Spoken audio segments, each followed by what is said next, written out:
حکیم کی جو قرات ہے اس کو قریش کی قرات میں سیدنا عثمان غنی رضی اللہ تعالیٰ عنہ نے اسٹیبلش کر کے باقی ساری کی ساری جو ڈائلیکٹ تھے اس میں اگر ریٹن فارم میں بھی تھی وہ سارے کے سارے نسخے جلوا دیے. صحابی حضرت عثمان غنی رضی اللہ تعالیٰ عنہ کا یہ کارنامہ اتنا بڑا کارنامہ ہے کہ اس پہ کسی کو اختلاف نہیں ہے. ایون آپ شیعہ تفسیر بھی اٹھائیں تو شیعہ نے اپنی صحیح سند کے ساتھ قرآن حکیم کی تفسیر میں لکھا ہے کہ مولا علی کہتے تھے کہ حضرت عثمان نے جو کچھ اپنے دور میں کیا اگر میں ان کی جگہ ہوتا تو میں بھی یہی کرتا. امت کا احسان، امت پہ احسان ہے حضرت عثمان غنی رضی اللہ تعالیٰ عنہ. یہ جو قرآن حکیم کا ہمارے پاس مصحف عثمانی ہے اس پہ سنی اور شیعہ کا اجماع ہے. یہ بڑا پراپوگنڈا ہوتا ہے مناظروں میں بھی کہ جی شیعہ اس قرآن کو نہیں مانتے، اور آپ کو حیرانگی ہوگی کہ شیعہ سنیوں کے اوپر بھی اعتراض کرتے ہیں کہ سنی قرآن میں تحریف مانتے ہیں. قرآن حکیم کی جو قرات ہے اس کو قریش کی قرات میں سیدنا عثمان غنی رضی اللہ تعالیٰ عنہ نے اسٹیبلش کر کے باقی ساری کی ساری جو ڈائلیکٹ تھے اس میں اگر ریٹن فارم میں بھی تھیں وہ سارے کے سارے نسخے جلوا دیے تاکہ امت میں اختلاف نہ پیدا ہو. وہ بخاری میں حدیث ہے، حذیفہ ابن یمان کہتے ہیں کہ ہم نے آذربائیجان کی جنگ کے لیے یعنی رشیا کی طرف جب حملہ کرنے لگے حضرت عثمان کے دور میں تو ہم نے جو رومن اور پرشین امپائر جو مسلمانوں کے انڈر آ چکی تھی قادسیہ اور یرموک کے بعد، ان علاقوں میں ہم لوگوں کو ابھار رہے تھے جہاد کے لیے. جب وہاں پہنچے تو ہم نے لوگوں کو دیکھا کہ وہ ایک ہی قرآن کی صورت کو مختلف ڈائلیکٹ میں پڑھ رہے ہیں، چونکہ ظاہر ہے وہ سارے نان عربک مسلمان ہوئے تھے نا، جس میں آج بھی اے بے تے پڑھ رہے ہوتے ہیں ہمارے لوگ. تو حضرت حذیفہ ابن یمان آئے کہا، بخاری کے الفاظ ہیں، اے امیر المومنین امت کو تباہی سے بچائیں، امت میں تو اختلاف پیدا ہو جائے گا اس طریقے سے. تو حضرت عثمان غنی رضی اللہ تعالیٰ نے اس چیز کو بھانپ لیا. تو انہوں نے کہا کہ وہ جو نسخہ حضرت ابوبکر نے لکھوایا تھا نا وہ سیدہ حفصہ سے لے کے آؤ، اور جہاں پہ کہیں اختلاف آئے اس معاملے میں تو قریش کی قرات میں ریٹن ریکارڈ رکھو. پھر انہوں نے کئی ایک نسخے لکھوائے، اور یعنی حضرت عثمان کے آلموسٹ آپ سمجھ لیں دور کے آخری حصے کی بات ہے. میں نے اس لیے 25 سال کا ذکر کیا تھا. وہاں کے مصحف عثمانی یہ فائنل ہوا، اس لیے ہم اس کو مصحف عثمانی کہتے ہیں. اس لیے نہیں کہ حضرت عثمان نے لکھوایا، اس لیے کہ انہوں نے حضرت عثمان نے اس کو جو ہے وہ قریش کی قرات میں لکھوایا. نبی الاسلام کہ یہ جو صحابی ہیں حضرت عثمان غنی رضی اللہ تعالیٰ عنہ کا یہ کارنامہ اتنا بڑا کارنامہ ہے کہ اس پہ کسی کو اختلاف نہیں ہے. ایون آپ شیعہ تفسیر بھی اٹھائیں تو شیعہ نے اپنی صحیح سند کے ساتھ قرآن حکیم کی تفسیر میں لکھا ہے کہ مولا علی کہتے تھے کہ حضرت عثمان نے جو کچھ اپنے دور میں کیا اگر میں ان کی جگہ ہوتا تو میں بھی یہی کرتا. امت کا احسان، امت پہ احسان ہے حضرت عثمان غنی رضی اللہ تعالیٰ عنہ کے وہ نسخے جو میں نے پچھلی دفعہ بتایا تھا. وہ ٹاپ کاپی میوزیم میں بھی رکھا ہے جس پہ حضرت عثمان کے وہ خون کے قطرے بھی گرے تھے. فَسَيَكْفِيكَهُمُ اللَّهُ سورۃ البقرہ کی آیات پہ، ان کے مقابلے پہ اللہ تیرے لیے کافی ہے. تو مصحف عثمانی اس لیے اسے کہا جاتا ہے، اور آج تو کاربن ڈیٹنگ کے ذریعے چیک بھی ہو سکتا ہے.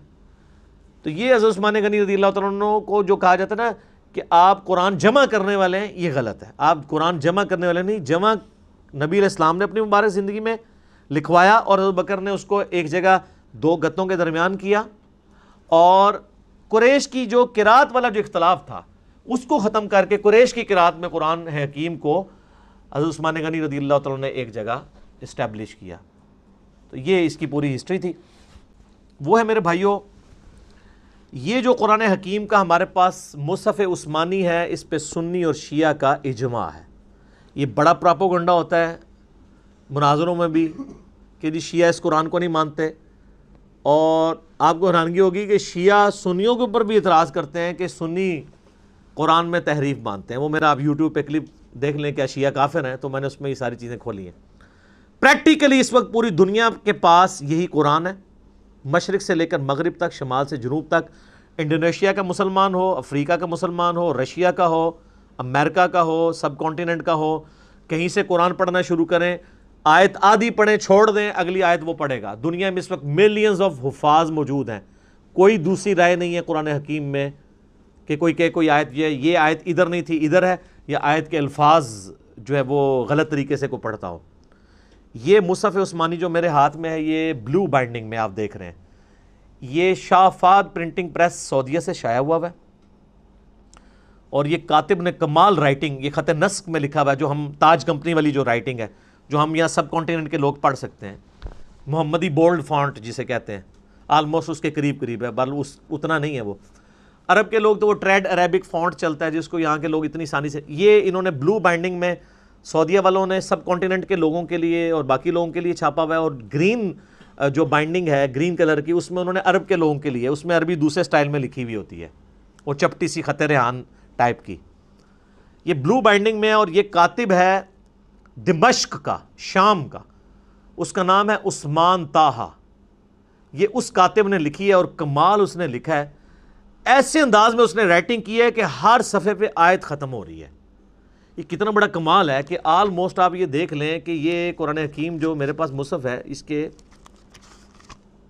600 کے قریب 600 پلس صفحات ہیں، اور ہر صفحے پہ آیت ختم ہو رہی ہے. اور یہ بھی نہیں کیا کہ الفاظ کو توڑ موڑ دیے جائیں، ایک جتنے الفاظ ہیں، اور اس نے اس زبردست انداز میں اس کو لکھا ہے. کمپیوٹر میں تو یہ پاسبل تھا، اس بندے نے ہاتھ سے لکھا ہے. کتنا بڑا کارنامہ ہے اس بندے کا. اور یہ اللہ نے اس کو اتنی قبولیت دی ہے کہ آج دنیا میں یہی قرآن چھپ رہا ہے، عثمان طاہا کا لکھا ہوا. یہی قرآن ایران والوں نے بھی اس سے یہ مخطوطہ لیا ہوا ہے. ایران میں بھی یہی قرآن چھپتا ہے جو سعودیہ سے. آپ ایران ہو گیا، بس یہ ہے کہ اس کی بائنڈنگ ریڈ ہے، اس کی بلو ہے. ایران والوں نے اس کا ذرا کلر ڈیفرنٹ کر لیا ہے، قرآن ایک ہی ہے.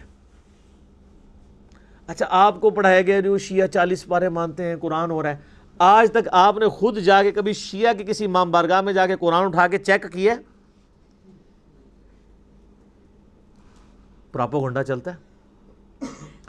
سر جب آپ اس طرح کے جھوٹے پراپیگنڈے کرتے ہیں نا، پھر اس کا نقصان یہ ہوتا ہے کہ جو مخالف ہے نا، وہ اپنے اس عقیدے میں اور کانفیڈنٹ ہو جاتا ہے کہ یہ تو ہے ہی اتنے جاہل ہیں، جو اتنے جھوٹے ہمارے اوپر الزامات لگا رہے ہیں، تو ان کی باقی باتیں بھی غلطی ہوں گی. ایک اور آپ نے بڑا جھوٹ سنا ہوگا جی، وہ شیعہ میں حافظ قرآن کوئی نہیں ہوتا. اسماعیلیوں کے بارے میں بھی بہت مشہور ہے. سر اسماعیلیوں میں ایسے ایسے خاندان ہیں کہ ہر بچے ہی حافظ ہے. مجھے کویت سے ایک بھائی نے ای میل کی، وہ بتانے لگا وہ اسماعیلی تھا، پھر میرے لیکچر سن کے وہ جو ہے وہ فرقہ واریت سے نکلا. تو مجھے بتانے لگا کہ ہمارے خاندان میں کوئی بندہ ایسا نہیں جو حافظ نہ ہو، لیکن بس حافظ ہی ہے، بلکہ حافظ ہے پنجابی والا، ترجمہ نہیں آتا، عقیدے قرآن کے مطابق نہیں. اور یہاں مشہور کیا ہے جی، وہ شیعہ حافظ نہیں ہو سکتا. وہ اس لیے کہ شیعہ کے اندر یہاں پہ اب مدرسے بننے شروع ہیں حفظ کے، تو ادھر اس ہمارے سب کانٹیننٹ میں ٹرینڈ نہیں ہے حفظ کرنے کا، چونکہ یہاں پہ زیادہ تر مدرسے تھے سنیوں کے، سنی یعنی بریلوی، دیوبندی، اہل حدیث تینوں. یہاں پہ وہ حفظ کرواتے تھے، پورا سسٹم چل رہا، تو ظاہر ہے وہ حافظ ہی بن کے نکلنے تھے. تو لیکن ایران میں آپ چلے جائیں، وہاں حفظ کے مدرسے ہیں، ہزاروں حافظ ملیں گے آپ کو. یہاں پہ بھی اب انہوں نے کچھ سلسلہ شروع کیا تو حفاظ ملیں گے. ہمارے پاس ہمارے وہ جو حیدر بھائی آتے ہیں، وہ قم یونیورسٹی سے پڑھے ہوئے ہیں، تو وہ حافظ بھی ہیں، اور ماشاءاللہ بہترین پروننسیشن ہے ان کی. تو یہ یعنی ایک جھوٹا پراپوگنڈا کیا جی وہ حافظ نہیں ہو سکتا، چونکہ یہ قرآن کو مانتے نہیں، لہٰذا ان میں حافظ ہی کوئی نہیں ہے. کہانی ہے چل رہی ہے، 40 پارے ہیں، وہ جو 30 پارے وہ 10 پارے وہ کہتے ہیں بکری کھا گئی. اللہ یہ بکری کھانے والی حدیث سنن ابن ماجہ میں ہے. وہ تو شیعہ پیش کرتے ہیں، یہ تو آپ کی کتاب میں لکھا ہے بکری کھا گئی، اور حدیث بھی ٹھیک ہے.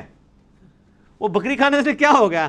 یہاں پہ بھی آپ دیکھیں کئی بار قرآن پاک کے نسخے جو ہے دریا میں دریا برد ہوئے ہوتے ہیں، کوئی ڈسپوز آف ہوئے ہوتے ہیں، تو وہ قرآن جو ہے وہ تو اس لکھے ہوئے مصحف کا محتاج ہی نہیں ہے.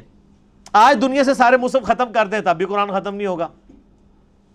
اسی لیے بخاری میں آتا ہے اللہ تعالیٰ علم جو ہے نا سینوں سے سلب کر کے نہیں نکالے گا، بلکہ علماء کو موت دے کر نکالے گا. جب تک سارے حافظ مر نہیں جاتے ہیں نا، قرآن نہیں دنیا سے ختم ہو سکتا. لکھا ہوا بے شک سارا ریکارڈ ختم کر دیں. یہ اللہ تعالیٰ نے غیر معمولی حفاظت لی ہے. اسی لیے میں آپ کو بتا رہا ہوں کہ مصحف لکھتی کمپنی ہے، تاج کمپنی یا ضیاء القرآن پبلیکیشن یا قدرت اللہ کمپنی، لیکن اس کو سرٹیفائی حافظ قرآن کرتا ہے کہ یہ صحیح لکھا ہوا ہے. وہ حافظ قرآن کیا وہ حضرت عثمان کا نسخے کو سامنے رکھ کے میچ کرتا ہے؟ نہیں. جو اس کو کریم کروایا گیا نسل در نسل، عملی تواتر سے، اجماع سے. اور یہ اتنا سٹرونگ سسٹم ہے کہ امام کعبہ بھی غلطی کرے اسے پیچھے لقمہ مل جاتا ہے. آج تک کسی بڑے سے بڑے عالم نے جب غلطی کی ہو کوئی احترام میں چپ رہتا ہے؟ لقمہ ملتا ہے سر، کو پڑھ نہیں سکتا. اب تو خیر ان کے لیے اور مصیبت کھڑی ہو گئی ہے نا، اب لوگوں نے smart phone air flight mode میں رکھے ہوتے ہیں. پہلے تو حافظ اتنی لمبی چھلانگیں مار جاتے تھے تراویح میں، تو وہ سامنے کے ساتھ ملی بھگت ہوتی تھی کہ جو اس کو ویک پورشن یاد ہوتا تھا اس پہ چھلانگ مار دیتا تھا. اب چھلانگ مار ہی نہیں سکتا، اس لیے حفاظ کی بھی چھانٹی ہو رہی ہے. اب پکے حافظ ہی صرف قیام اللیل کروا سکتے ہیں رمضان کا، کچے حافظ کروا بھی نہیں سکتے، پکڑے جائیں گے، چھلانگ مار ہی نہیں سکتے۔ اچھا پھر وہ اتنے سارے ساموں سے تو نہیں کوئی لڑ سکتا، ایک سامے کو تو کہہ سکتا ہے۔ ہم نے تو بڑی لڑائیاں ہوتی دیکھی ہیں کہ سامے غلطی نکالتا تھا تو 2-3 تو بس برداشت کرتے تھے، پھر وہ ایسے آنکھیں نکالتے تھے، اگلی بار وہ پڑھتے جاتے تھے۔ لیکن اب اتنے لوگ کھڑے ہیں، وہ تو نہیں پھر چھوڑیں گے کہ یہ آپ کیا پڑھ رہے ہیں۔ اس لیے اب آپ دیکھیں پکے حافظ، اچھا قرآن پڑھنے، اب لوگوں میں شعور بھی ہے یار قرآن سننا ہے ہم نے، یعلمون تعلمون نہیں سننا۔ تو لوگ بڑی یعنی کنسنٹریشن کے ساتھ ایسی مساجد کے اندر جاتے ہیں جہاں سکون سے قرآن پڑھا جاتا ہو، لوگ قرآن کو انجوائے کرتے ہیں۔ یہ یعنی اسمارٹ فون کی برکت اس حوالے سے ہے۔ اب اس دن سے ڈریں کہ یہ علماء یہ فتوی نہ دے دیں کہ اسمارٹ فون میں قرآن پڑھنا اور سننا حرام ہے، تاکہ ان کی جان چھوٹ دے۔ ہاں ایک بندے نے یہ کہا، میرا کوشچن بھی چڑھا ہوا ہے کیا موبائل پہ قرآن پڑھ سکتے ہیں؟ اس نے کہا جی قرآن پڑھ تو سکتے ہیں لیکن اس قرآن کا ثواب نہیں ملے گا۔ ایک کہانی کرا لی ہے۔ تو پھر میں نے اسے پھکی دی تھی کہ صحابہ کرام کو دیکھ کے قرآن پڑھتے تھے، ان کو زبانی پہ ثواب ملتا تھا، تو ہم اگر مصحف سے نہیں دیکھ کے پڑھ رہے ہیں، موبائل سے دیکھ کے پڑھ رہے ہیں، تو ہم تو ڈبل کام کر رہے ہیں، پڑھ بھی رہے ہیں اور دیکھ بھی رہے ہیں، تو ہمیں اتنا بھی ثواب نہیں ملے گا۔ وہ تو خالی زبانی پڑھتے تھے سوائے ان لوگوں کے جن کے پاس مصحف تھا اور وہ حافظ نہیں تھے۔ تو یہ حفاظ والا بھی پورا پراپوگنڈا کیا ہوا جی کہ جی وہ حافظ جناب ہو ہی نہیں سکتا کوئی۔